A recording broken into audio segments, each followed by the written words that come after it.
Alright, let's talk about the blues.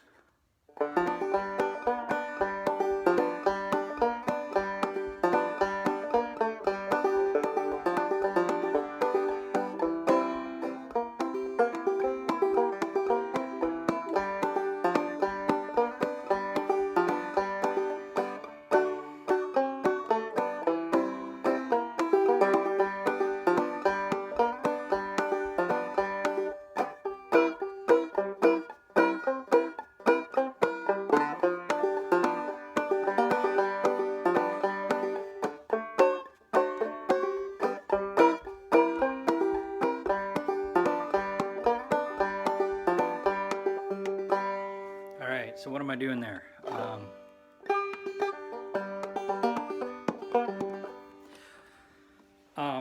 You could learn the blues scale, you know.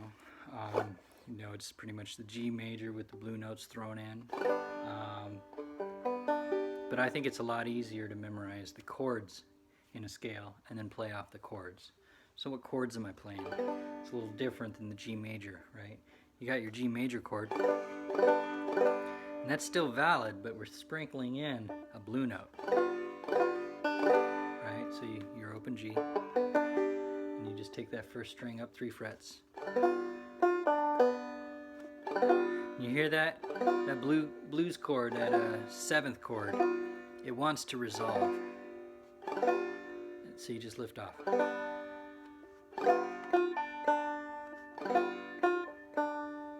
Likewise, you can also play your C shape. You know your C chord. But this time you take your pinky finger on the 3rd string, 3rd fret, and you just kind of hold that down. It's a little hard at first.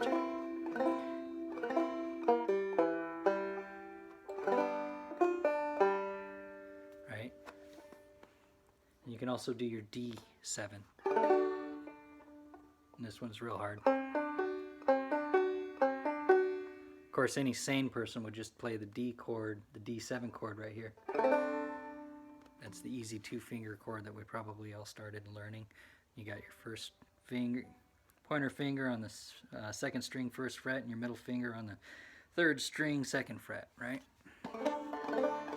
Adds a little tension.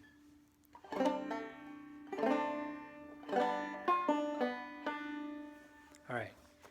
Likewise, we can play a little further up the neck. We got our C chord barred, but if we do just like we did with our G7, now that's a lot easier to do than that funky 4-fingered C chord, right?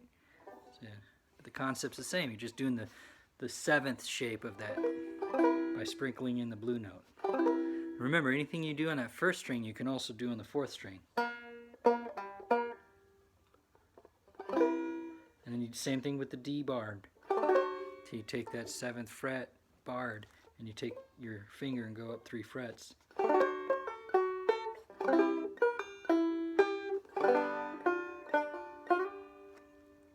So even if you can't work these 4-finger chords, don't worry about it. You can still play the blues.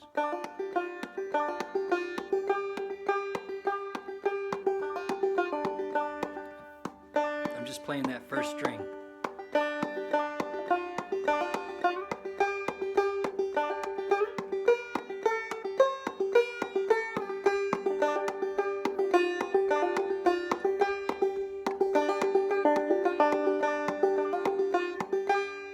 Don't say it's too hard. You can just do this with one finger, 1 string. But how do you find those notes? Again, it's just this G7. You got your C and your C7, and you've got your D7.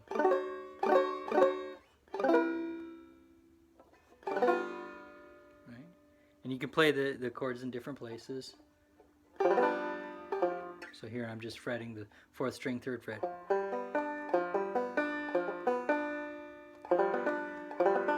G7 also.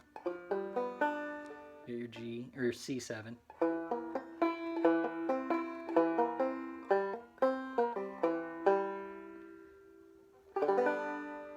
And your D7.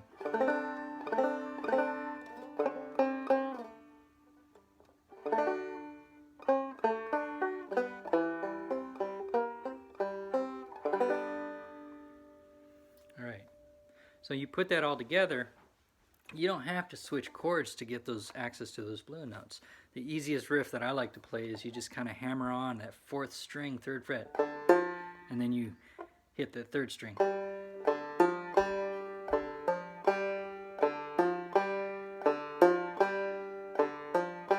You can do that on the 3rd string also.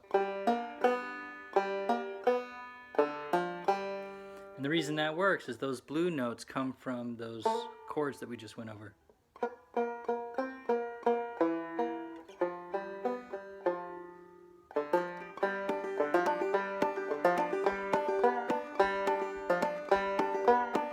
Here I'm just bending that 3rd string, 3rd fret.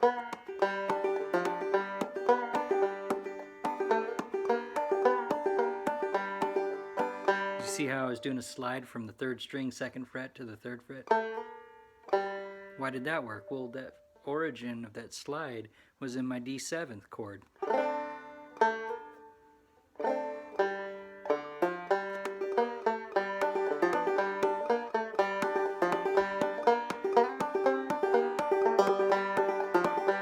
And you saw I slid up to that 5th fret. Well, why does that work? Well, that note on the 3rd string, 5th fret is part of many chords. It's part of the C7. It's also part of the D7. It's also, yeah, good enough.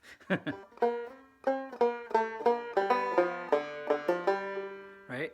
So, put it all together.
Once you get that down, you can start throwing words on it.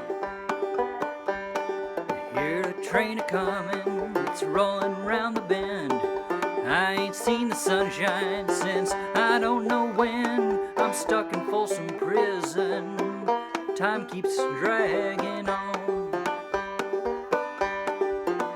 But that train keeps rolling on to San Antone. So, it's kind of a primer, I guess. And just experiment.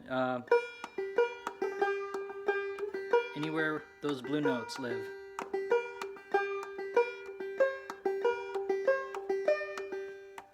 What's that? That's just the G that I was playing in. If that's a G chord with the pressing down that 4th string, 3rd fret, that open 12 frets up, that's valid, right?